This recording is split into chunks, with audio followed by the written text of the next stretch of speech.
చాలామంది అడుగుతున్న డౌట్లు ఏంటంటే షుగర్ వచ్చిన వాళ్ళకి ముందుగా వచ్చే సింటమ్స్ అన్నది ఏ విధంగా తెలుస్తాయని అడుగుతున్నారు. దాంట్లో మేజర్గా అన్నది మనకి షుగర్ రాబోయేది ఒక 2-3 సంవత్సరాల కిందటే మన శరీరంలో కొన్ని మార్పులు అన్నది కనపడుతూ ఉంటాయి. అంటే ఎక్కువగా మనకి రెగ్యులర్గా మనం తినే ఆహారంలో కొన్ని మనం ఎక్కువగా తినేయడం కానీ ఎక్కువ సార్లు తినడం, అలాగే తిన్న వెంటనే మళ్ళీ ఆకలేయడం, అలాగే మనం ఆ, ఎంత తిన్నా నీరసంగా ఉండడం, మనకి ఏదో బలం లేకపోవడం, ఇలాంటివి కూడా కనబడతాయి.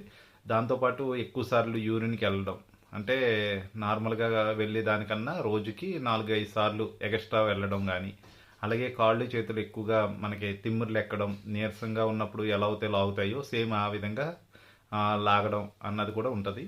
అలాగే బాడీలో మనం ఏదన్నా గట్టిగా మనం పని చేయాలనుకున్నప్పుడు తలనొప్పి కింద రావడం, అలాగే మెడ నొప్పులు రావడం, ఇలాంటి సింటమ్స్ కూడా షుగర్ రాబోయే ముందు మనకు కనపడే సింటమ్స్ ఇవి.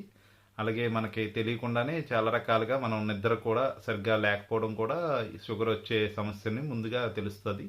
ఇలాగా మనం చెప్పుకుంటూ వెళ్తే చాలా వరకు మనకి ముందుగా తెలుస్తాయి. అవన్నిటికి వెంటనే మనం వాటిని అప్పటికప్పుడు తగ్గించుకోవడానికి మెడిసిన్ వాడి తగ్గించుకుంటాం, కానీ అసలు దేనివల్ల వస్తుంది ఏంటి అన్నది, ఆ రూట్ క్రాస్ అన్నది తెలుసుకోవడానికి ఎవరు ప్రయత్నం చేయరు.